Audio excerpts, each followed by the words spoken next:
little bit of information about Jim. He grew to adulthood on a cattle and horse ranch in Nebraska, where at an early age he was fascinated with the stories from his grandmother about his ancestors, who homesteaded the area in the 1870s. In 1989, James helped to organize the Prince William County, Virginia Historical Society, known as Historic Prince William, where he served as the organization's first president.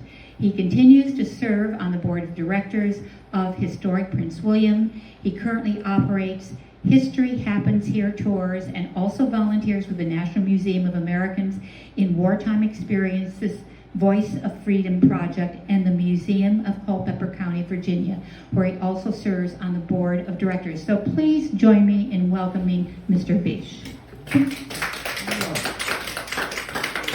I've been dealing with local history for, the older I get, the years go up there since I've been working with this. I used to say about 40 years, but now it's getting closer to 50 years that I've been dealing with a lot of this research.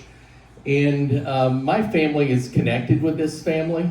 My family goes back to the Governors West, Lord De La Warr West. I'm a descendant from that branch that first came into Virginia, saved the Jamestown colony.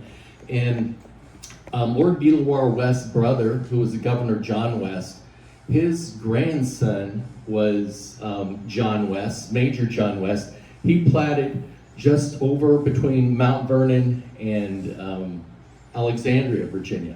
And his son was a longtime Burgess of Fairfax County.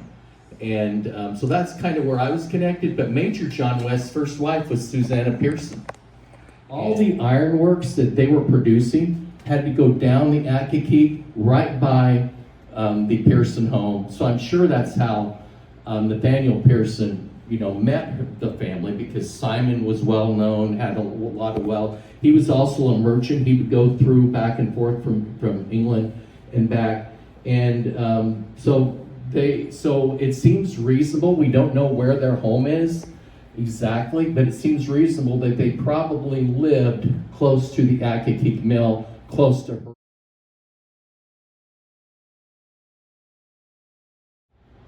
Here's the mill right here, what it looked like before it burnt in 1998. Someone was messing around, or they purposely set it afire. But the roof and everything's gone now, but it's still there. It's pretty stable. We've stabilized it. But it's a Nathaniel Chapman and Jerry Lynn Eby has written a lot on Stafford County history, and she claims, and I've not dug into the ironworks like she has in Stafford County, but she claims it was the largest, Accokeek was the largest mill operating leading up to the Revolutionary War in the colonies. And she claims that they really, Nathaniel Chapman and Augustine Washington, really opened the door for the early industrial revolution.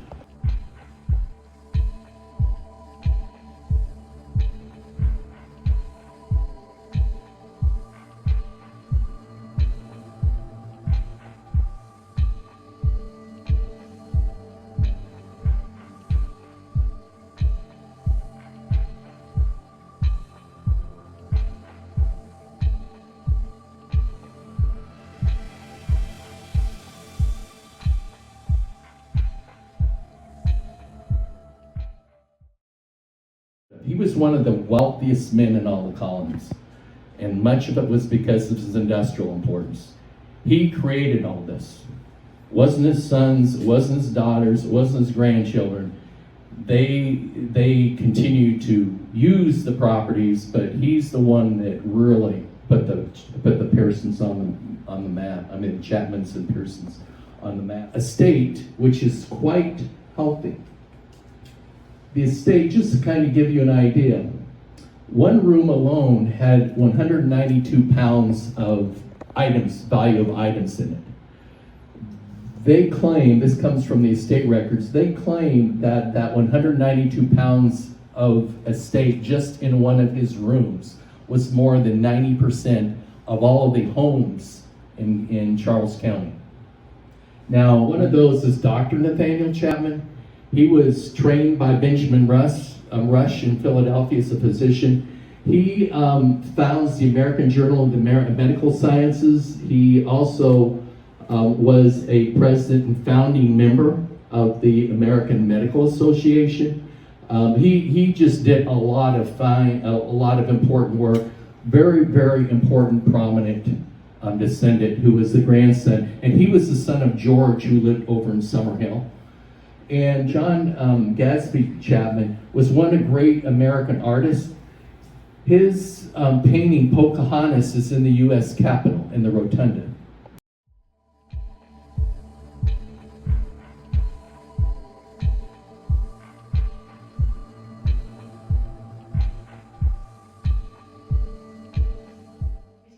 Our programs that we've had recently. Last Sunday we had, some of you were here with us, we had a program on enslavement that occurred on this property.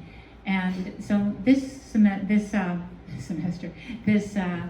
Sunday we're talking about the Chapmans as an industrialist. And the questions that comes to my mind, do you have any comments or thoughts about the integration of the economy and enslavement, not only as it relates to Nathaniel Chapman and this property, but just in that general time frame? There was a lot of integration of all kinds of labor. Nathaniel Chapman puts an ad in the Williamsburg, Virginia Gazette, where one of his servants had run away, one of his non-enslaved servant, and then there's ads for enslaved servants there as well. That some of them were actually farming ground, some of them were cutting down trees, some were actually involved in the ironworks. It was just a variety of mixed labor, but certainly they had a large number of enslaved labor. And that's something that a lot of people don't realize. They think of tobacco, plantation labor is where most of the enslaved laborers were working. But the largest ironworks factories were usually the largest enslavers at the time. And there's an argument, or there used to be an argument that enslaved laborers really didn't work well in an industrial society. But the industrial examples we have in colonial Virginia is there was a lot of enslaved workers working in those industries.